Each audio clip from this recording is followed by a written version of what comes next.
Hello and welcome. Today we are going to discuss why and how communicating science for all is important. Also, how scientific knowledge, scientific temper, scientific culture, scientific thinking, and scientific method can be brought in our daily practice.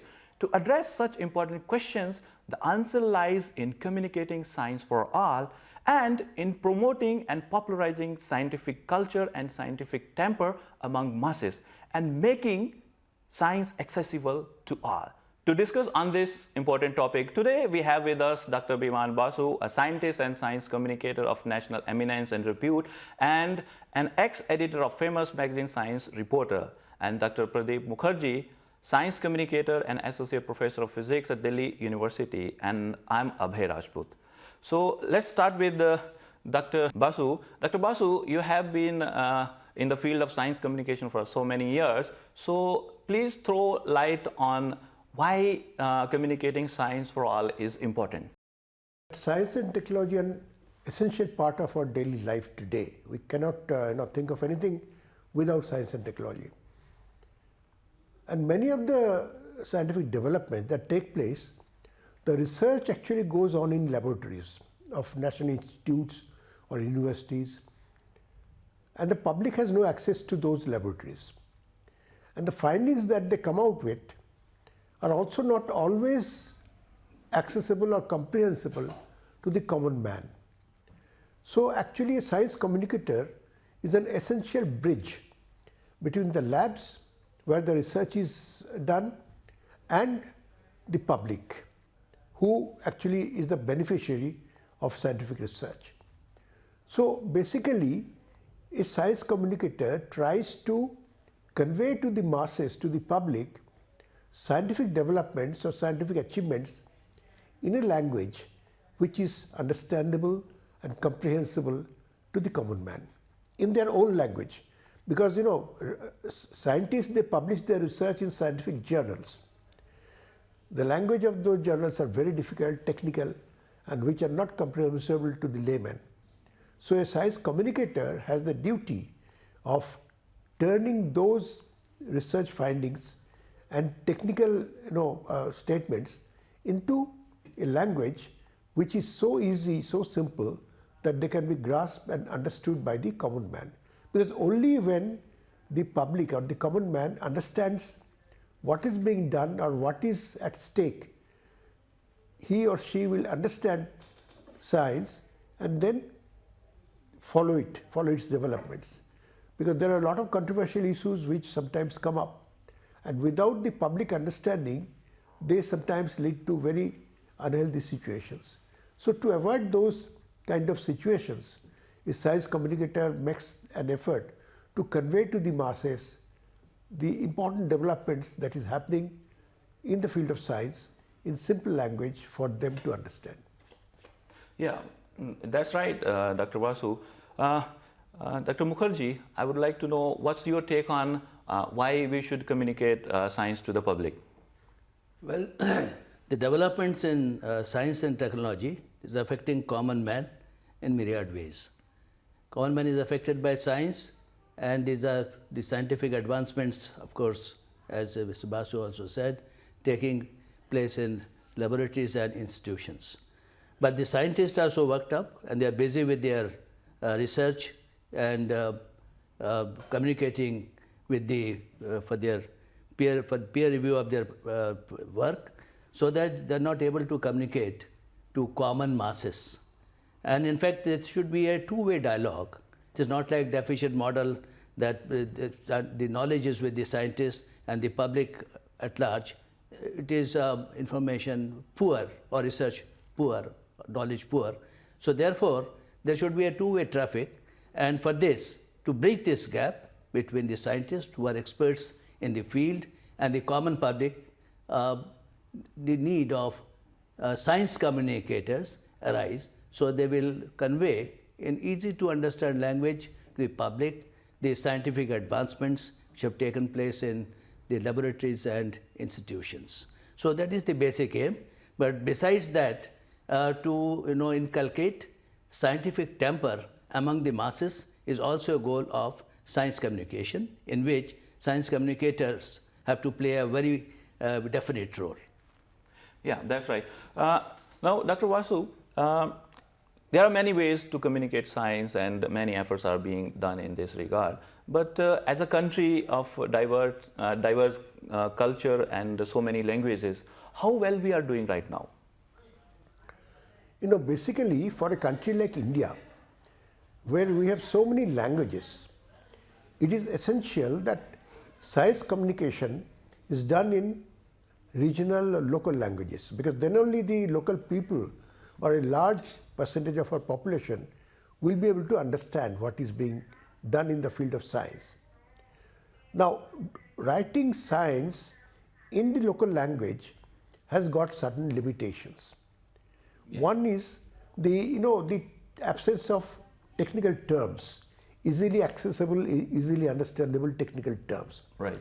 Because when you translate from English, often I have found that the translation often goes far away from the actual meaning of what we intend and to many convey. times that distorts the meaning as well. That distorts the meaning. So that is a big handicap that we still have.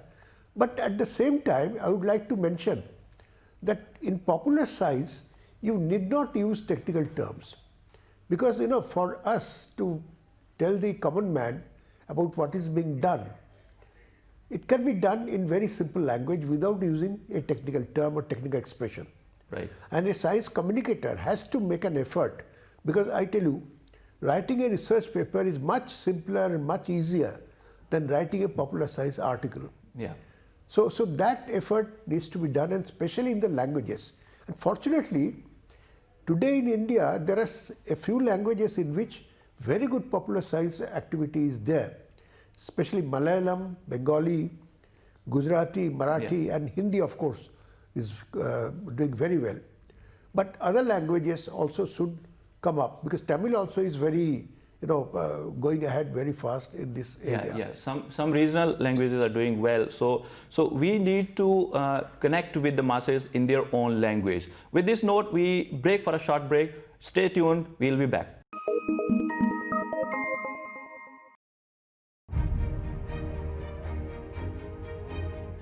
India Science is an internet-based science TV channel initiated by the Department of Science and Technology, Government of India, implemented and managed by Vigyan Prasar. India Science on the URL www.indiascience.in is a bilingual channel with content in Hindi and English. It can be accessed on any internet-enabled device.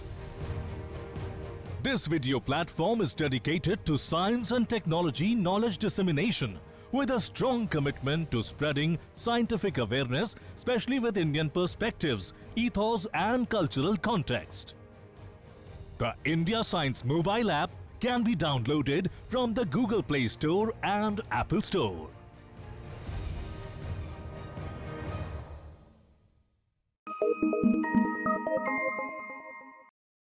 Welcome back. So we were, before going to the break, we were discussing about that communicating science in regional languages is important. When we talk about communicating science to the last man standing in the lower strata, so it also includes farmers. So nowadays many technologies, GM crops and other things are coming up, and sometimes farmers may not be knowing, and these things are just penetrating into their fields. Dr. Mukherjee, I would like to know your take whether when we introduce something in the fields of farmers, whether we should first educate the farmers and take their informed consent, or are we just intrude in their fields? Well, for this there is a term called scientific literacy.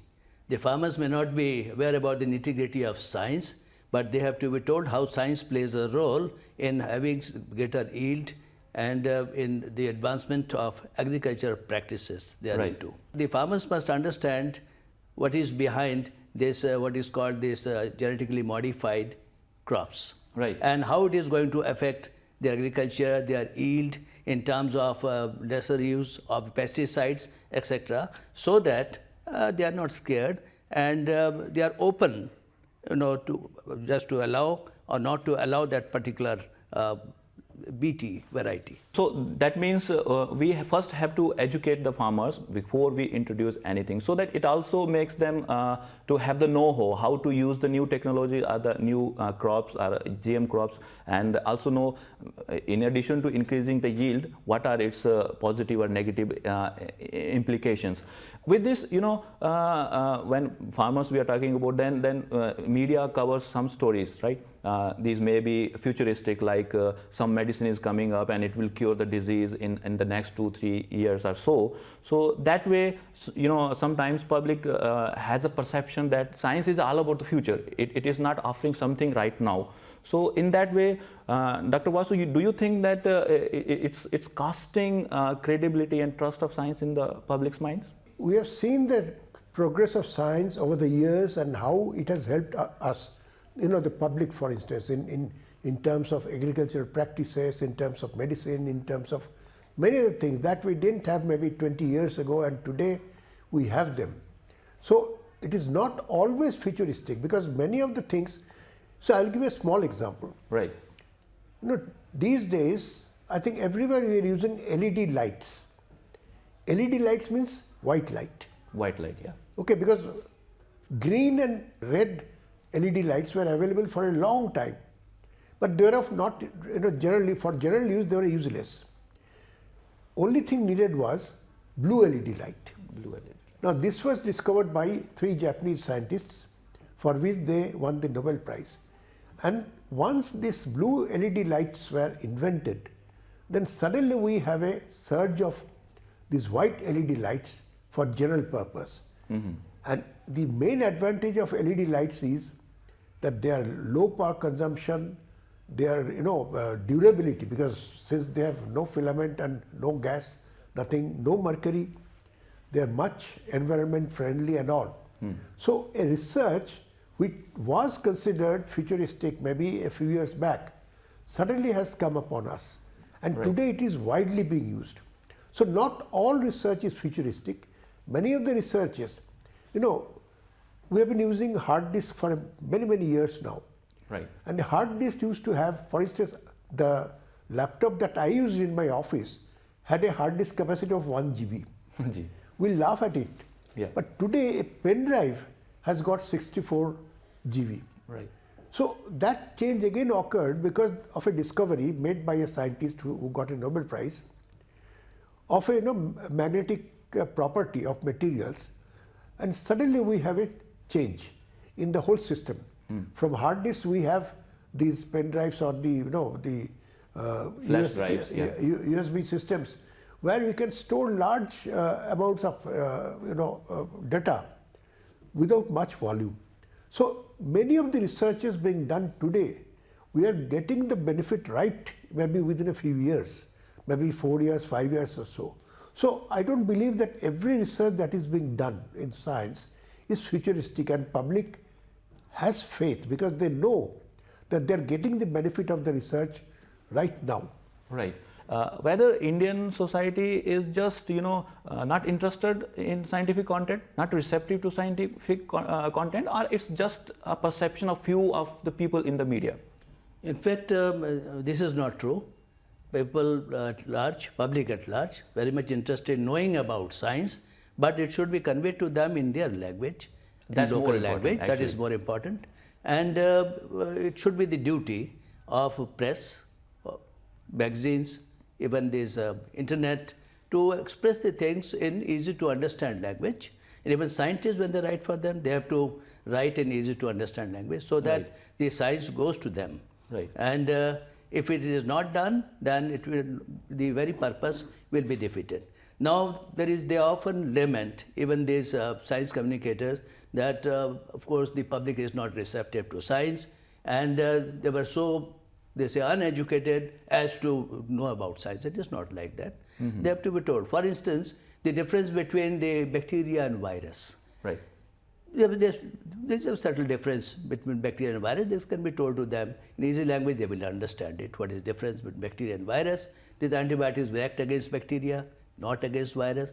So this, by giving such simple examples, they can be made more interested in science so that they become more receptive. Just Indian Science Congress had just concluded, and I was there. You know, in the expo, many people were coming out there, and they were talking to scientists how things are happening. They were raising so many interesting questions. So that means that public is actually interested. And when media says that public is not receptive to scientific content, this only means that the media is not crafting the message that the audience can actually understand. So, Dr. Basu, do you think that media actually need to do more on this line? You see, media has a problem today. They are more concerned about getting advertisement because they need money. I remember, see, very good science magazines, Science Today. Ji. It was published first in 1967, but it had to wind up maybe after 10 years or 15 years because there was not enough advertisement revenue coming.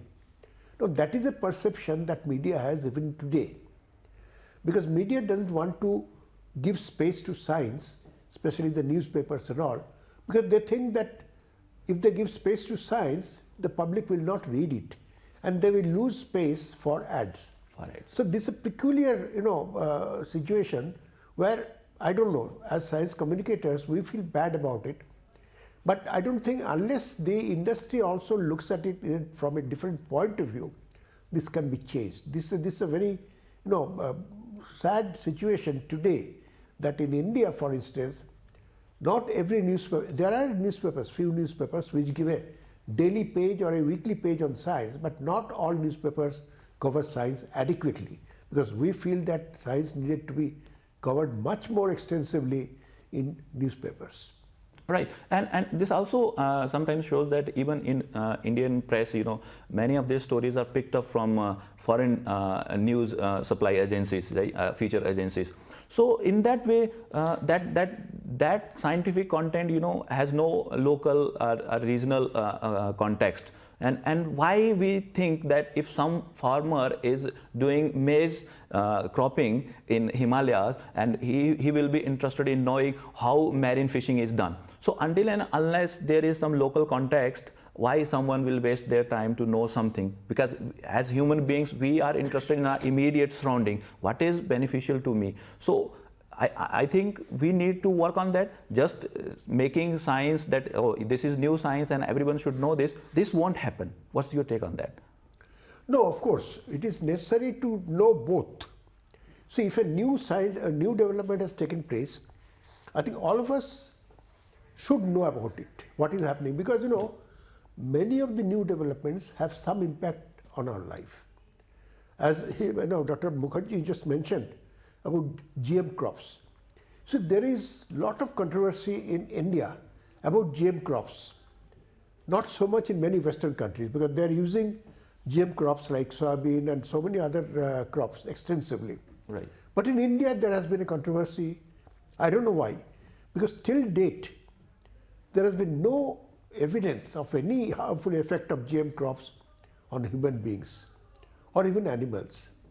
At least not published, because had there been such adverse effects, it would have been published and people would have known about it.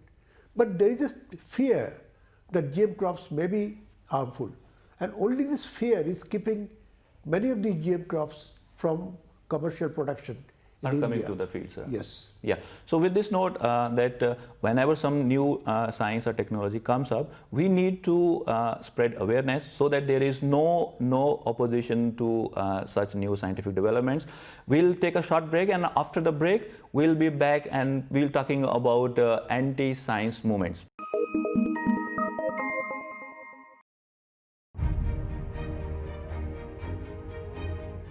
India Science is an internet-based science TV channel initiated by the Department of Science and Technology, Government of India, implemented and managed by Vigyan Prasar.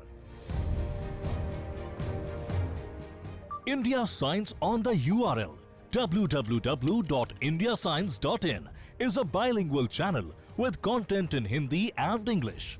It can be accessed on any internet-enabled device.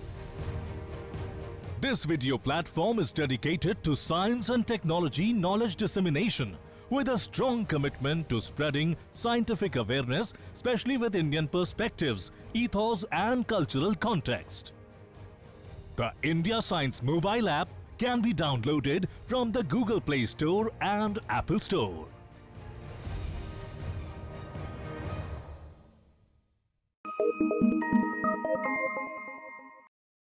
Welcome back. Now we'll take up an important question of anti-science movements and superstition. We hear about, many times in the European or Western world there are anti-science movements or sentiments, but how the situation is in India, we don't know so clearly. So can you tell us more on this in Indian context?